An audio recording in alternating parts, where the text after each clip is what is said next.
Hi everybody, my name is Bree and welcome to my new channel, Bree's Arts.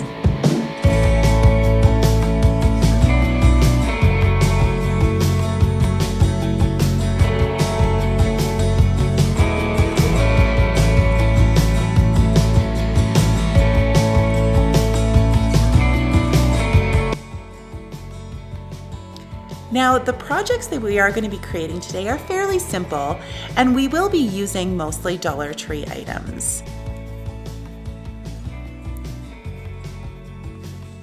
Now, I would say that the style that we're using for today's DIYs is more like a modern vintage style, but I really don't know for sure. Maybe you can let me know which style you think they are in the comments down below. Now, with that being said, let's just jump into the first DIY. All right, DIY number 1. So we are going to take 2 of these little boxes that you can get at the Dollar Tree. We're just going to use the bottoms of the boxes for this project, and we're going to paint those with our white chalk paint from Folk Art.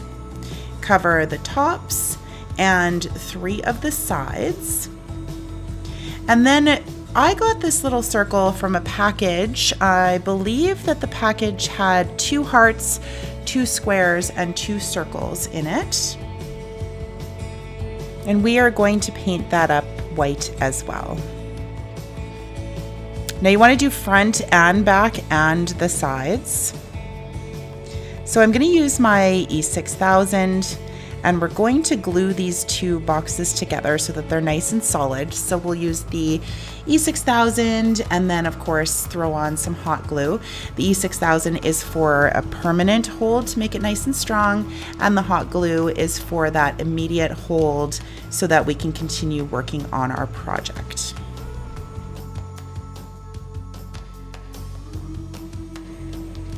So we're gonna smush our boxes together here, make sure they're nice and tight and secure. And then I got this beautiful tissue paper from the Dollar Tree. I've already cut the pieces down to size. You just want to trace it and put it on there, make sure that the pieces will fit all the way around the box. And then we're gonna take our Mod Podge and we're going to use the foam brush here and just smooge a whole bunch of that on there. So we're going to go for a decoupage look on this little riser that we're making.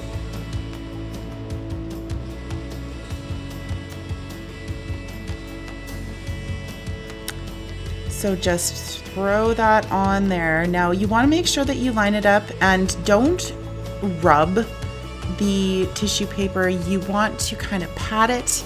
You can see here I had to pull it up a little bit. There were a few wrinkles and whatnot, but I think that that just adds to the modern vintage charm that this little riser has. So very gently, you want to make sure that that is nice and secure and get it as smooth as you can.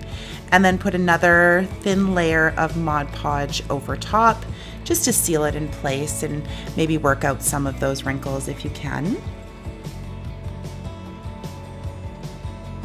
So we're going to do that all the way around the box on all 4 sides. And you can see here I've done the long side there, just putting the tissue paper here on the shorter side. Again, you know, pulling it up, trying to work out some of those wrinkles that are in there. And then putting another layer, sorry I'm a little bit out of shot there, putting another layer over top of the Mod Podge just to make it nice and secure. Oh, it's so pretty. I just love it. Okay, we're gonna take the tumbling tower blocks and use our black chalk paint from Folk Art. And we're gonna paint those up. I am going to do all of the sides of every single one of those. I believe there are 10. And do all of the sides of them. And this is what we are going to use to create the legs that are going to go on the riser. Now, I don't know about you guys, but holy, look at my fingers. What a mess. I look like I just got fingerprinted for a crime. It's awful. I am a very messy crafter. So taking some hot glue, we're going to glue 3 of those tumbling tower blocks together. And then we're going to take 2 more and put them on the ends of each side. And these are going to be the legs. So we're going to do that twice, one for each side of our riser.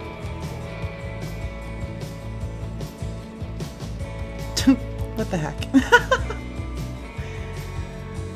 Okay, so just measuring up, I believe it was about 1/2 inch from the top. And we're going to use the E6000 again on these just to make sure that they're nice and secure. You don't want to put anything really heavy on here, but with the E6000 at least you do have the option of putting something that does have a little bit more weight on it. Because those legs are not going anywhere.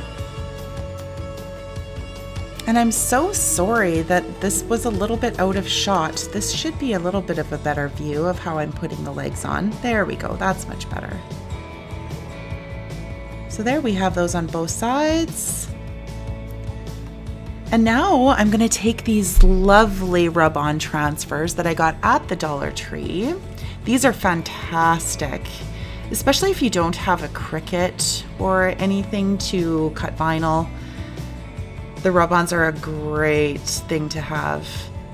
And they're really easy to transfer over. So I just cut it out and I'm just going to use a craft stick and rub that on. You do have to go over it a couple of times, I found, but as you go, it's totally fine. It's no different than when you're doing vinyl. You do have to go over it a few times. But it peeled right off. Oh, it's so pretty. That's what I mean by it's very vintage looking, but with a modern twist. I think the black makes it look a lot more modern. So we're just gonna take some hot glue, throw it on the one side, put our circle centered on there, and we are done.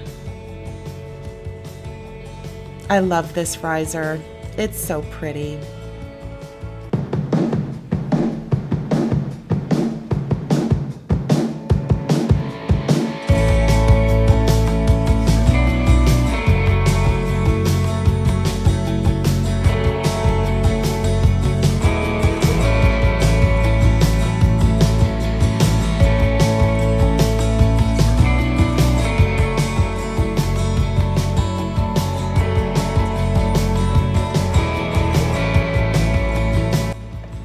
Okay, DIY number 2.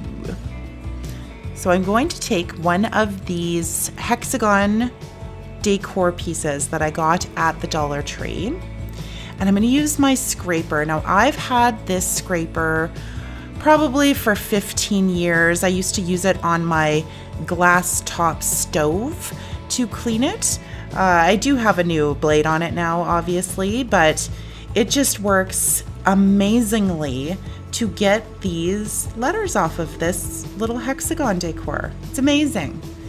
You just go through, you pry it up very gently. You don't want to bend the blade, but you see it just pops right off. Get all of those letters off, and then I just continue to scrape it all down. It did take a little while to do, but it wasn't too bad. And look at that. It's all smooth and ready to paint. This thing, I'm serious, get one for your craft room. It's amazing. Now I'm going to use my white chalk paint, again, always from Folk Art. And we're going to paint the inside of the hexagon here.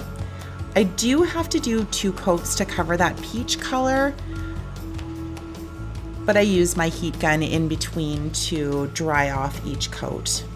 And again, we're gonna use the tissue paper, already cut down to size. And again, same thing, using the Mod Podge. Put a nice thin layer on there. Now I went a little bit goopy, so I did have to take some off with my little foam brush, but it worked out just fine. And then just smooth it down. Again, if you get a few wrinkles in there, that's okay. It just adds to that vintage charm. And of course, we are going to put another layer over top. Get it all down as smooth as possible. Now I did lose the footage for this, but I took one of those little squares that you can get at the Dollar Tree, cut it down to size, painted it black, and then got this decal from Cricut Design Space.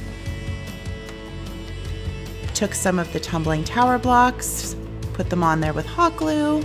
This gives a little 3D effect to the plaque. And then secure it on there, and you're done, guys.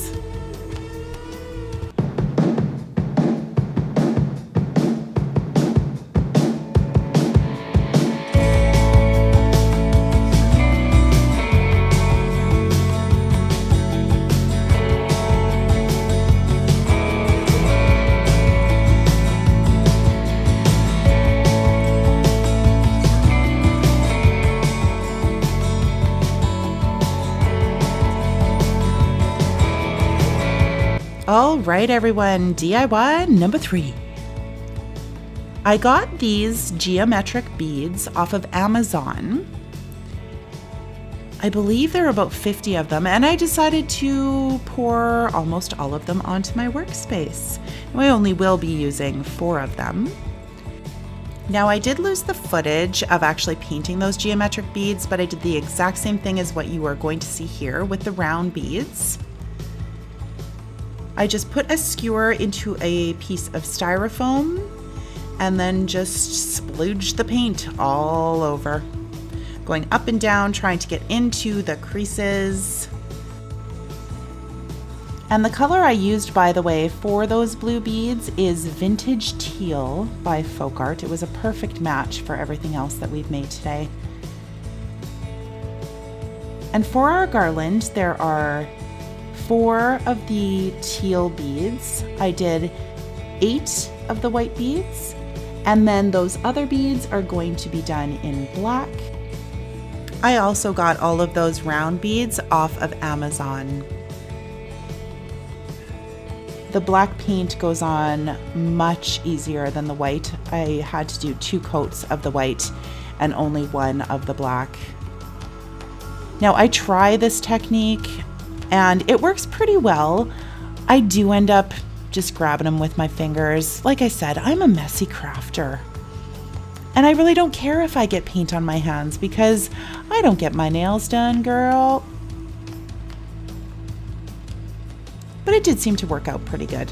But you can see my fingers are covered in paint.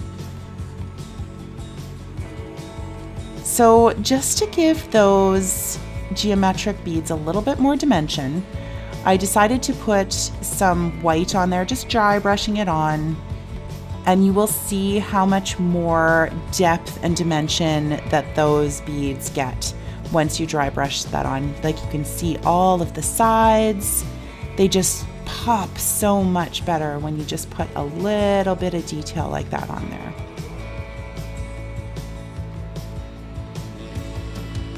And of course it adds to the vintage look that we're going for in all of these DIYs.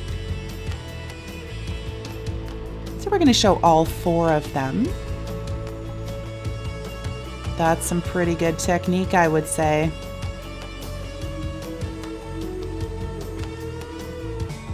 And I am taking the other circle that came in that package from the Dollar Tree. Again, I am going to paint it white because this is a garland. You want to make sure that you paint both sides and all of the edges. I gave it 2 coats again, just so that it was a really nice solid white color.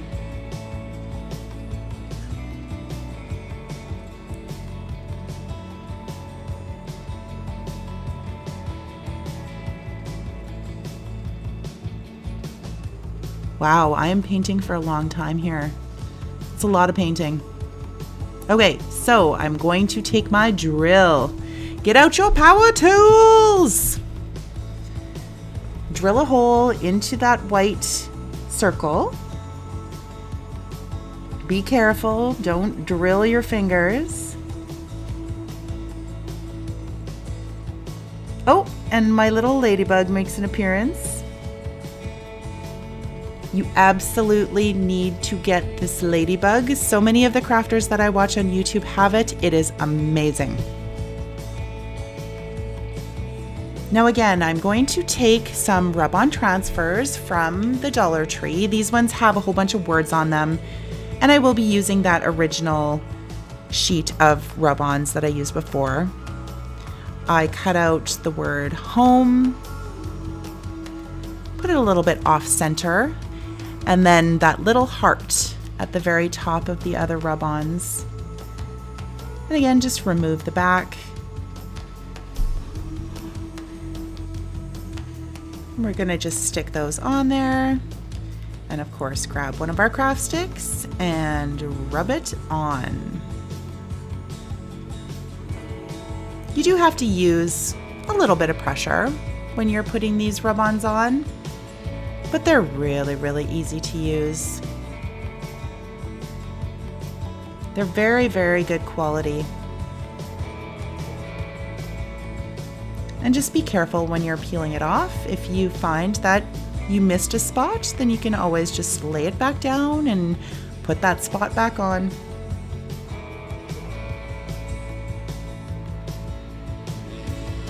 Perfect. Now I'm going to take some twine that I got from the Dollar Tree. It's kind of a white twine, or off-white, I guess. And I am going to string the beads on blue, white, black, white, blue. Blue, white, black, white, blue.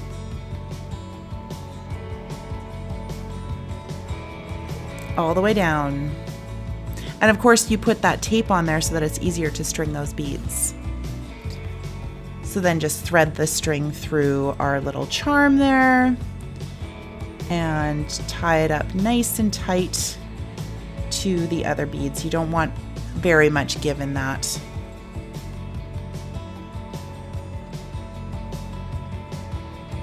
Perfect. Look at that. Fabulous.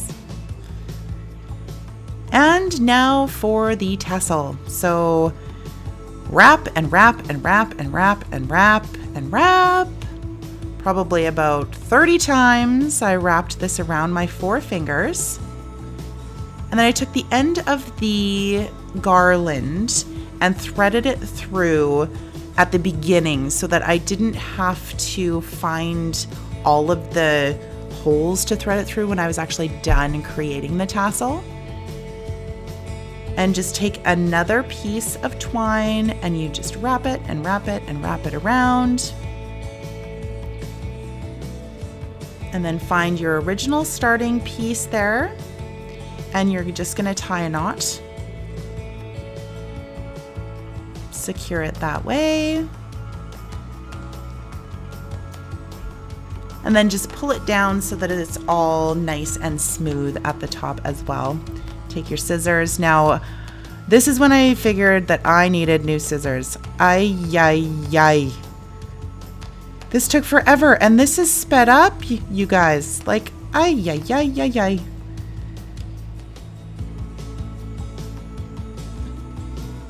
Now, I just wanted to secure that knot so that it was a little bit more hidden, so I did pick a piece of the twine that was kind of in the middle of the tassel and tied it up there. And then struggling to tie this tassel onto the end of my garland. You know, these other YouTubers make it look so easy. It's not that easy.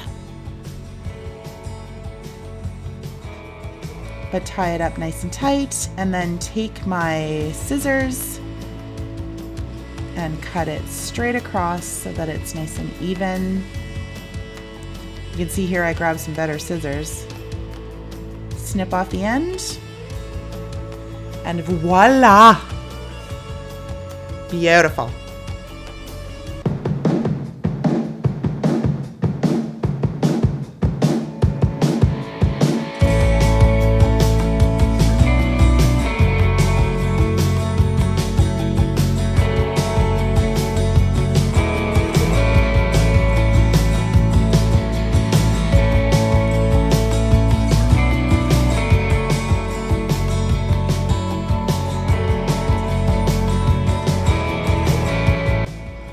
All right, everyone. I really hope that you enjoyed my take on the modern vintage style.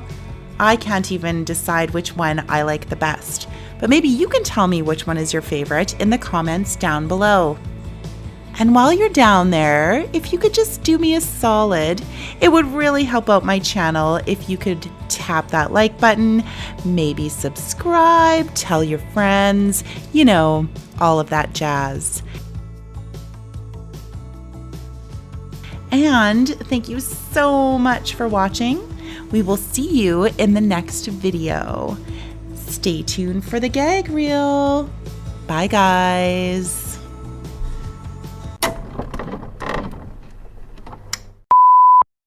Today we're going to be doing some fairly simple DIYs using mostly Dollar Tree items.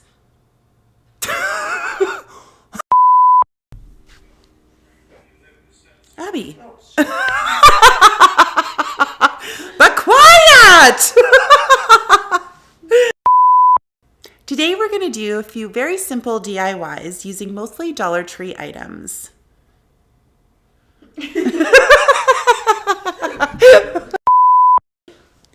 And with that being said, why don't we just jump right into the first DIY?